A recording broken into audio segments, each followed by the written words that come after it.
So on Traber 2, which is the floor that I live on, every year we do something called B-Quad Beardathon, which means that for the second half of the semester, people don't shave. And so I didn't shave for 8 weeks, and I'm really disappointed that you guys didn't get to see my terrible goatee and like other assorted stupid facial hair. So this video is going to be pretty short, and I'm just going to talk a little bit about college life, and then I'm going to talk about a question that I have that I don't have an answer to. So first, college.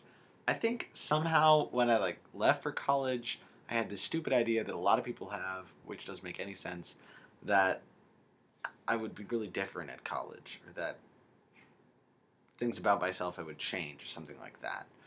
Or that somehow I'd be able to reinvent myself, which is completely ridiculous.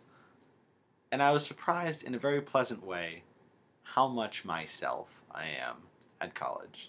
I mean, I think I'm going to grow and hopefully develop as a person, but I'm happy that I'm very much myself in my relationships with people, and that's who I am.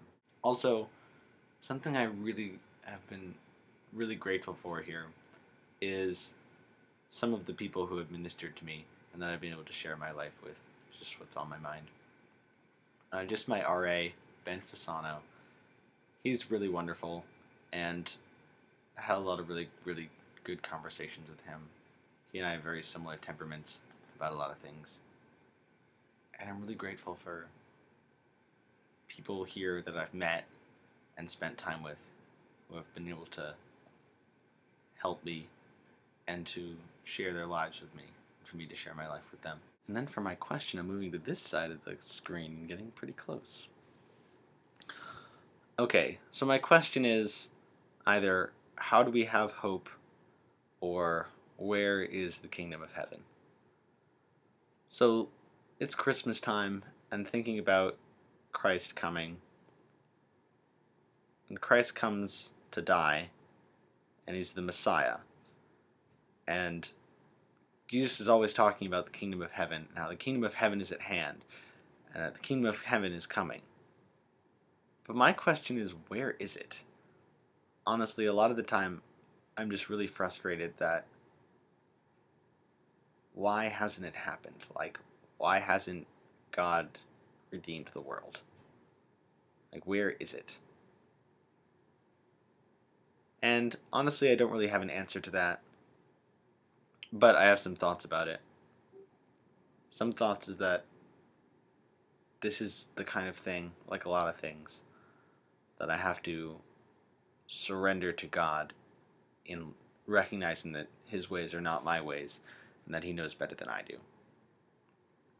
And then also, something that I was talking about with Ben, our RA, is that Jesus saying the kingdom of heaven is at hand, he gave his disciples the impression that he would come back in their lifetime. But it's also like the kingdom of heaven is constantly at hand, and he could return at any moment. And that calls for a kind of living that reflects the coming of the kingdom of heaven. And while it's frustrating that it isn't here yet, it could be here at any moment. Like, that kind of living into the kingdom of heaven is important. And that's really all I have about that. But that's a question that's on my mind, especially during Christmas. And that's sometimes kind of frustrating. That's it.